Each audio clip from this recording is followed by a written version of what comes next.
Welcome to my cooking channel. Ngayong araw na to ay gagawa ako ng cookies and cream coffee crumble na napakadaling gawin. Huwag niyo pong kalimutan mag-like, comment, and subscribe. Para po sa ating mga sangkap, kakailanganin po natin ng isang pack ng Oreo Cookies, isang tablespoon ng coffee, 2 Nestle cream at isang Condensed Milk. Kailangan din po natin ang ice cubes. Durugin o hiwa-hiwain po natin ng maliliit ang ating cookies.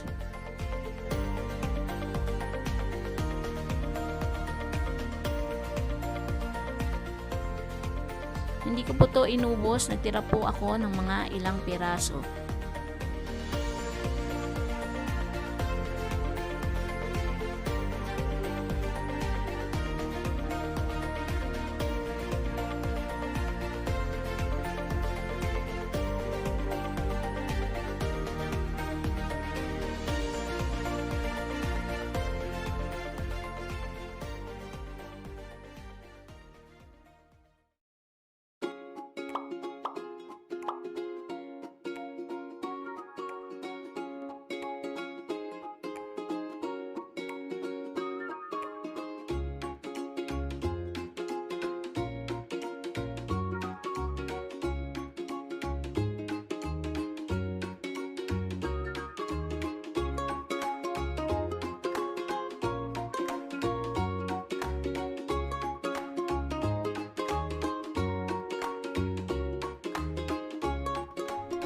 Maglagay po tayo ng yelo sa isang malaking kaserola. Pagkatapos ay maglagay din po tayo ng isa pang kaserola na maliit na paglalagyan ng ating mga ingredients. Naglagay po ako ng asin sa yelo para hindi po ito agad matunaw at hindi bumagsak ang pagiging foamy ng ating ice cream.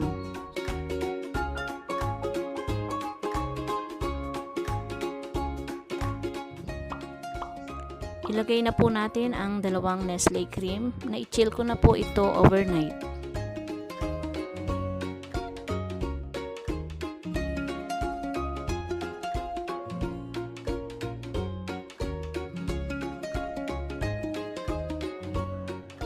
Gumamit po ako ng hand mixer. I-beat po natin ito for 10 to 15 minutes.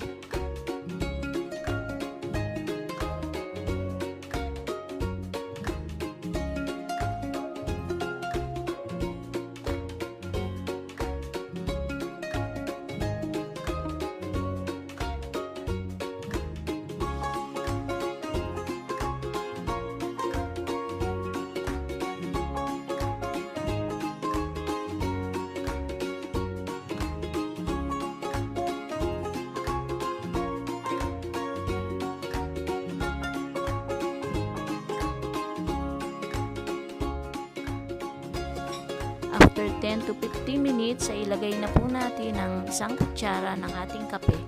Pagkatapos ay halu-haluin na po natin.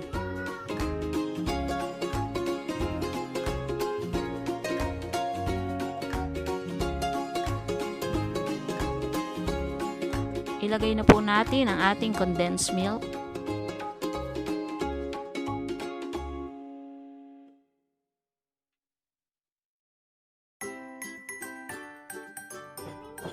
I-set na po natin ang ating hand mixer sa number 2 at i-beat po natin ng 10 to 15 minutes.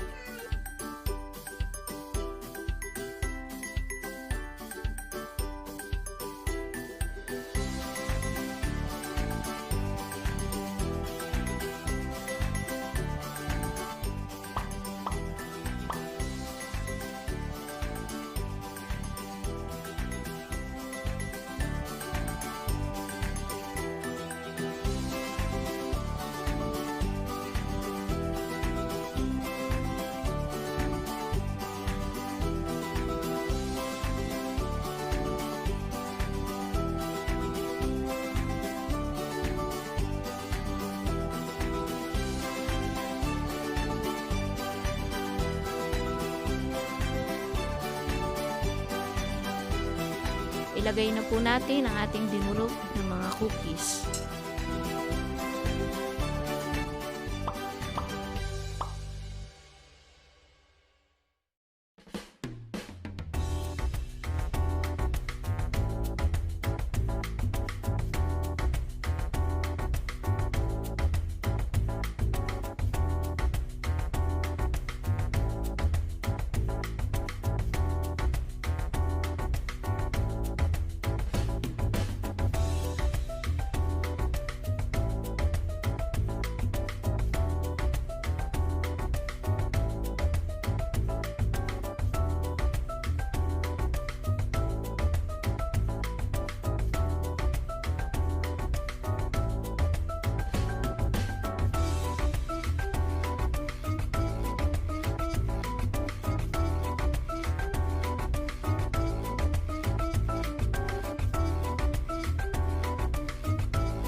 ilagay na po natin sa freezer overnight.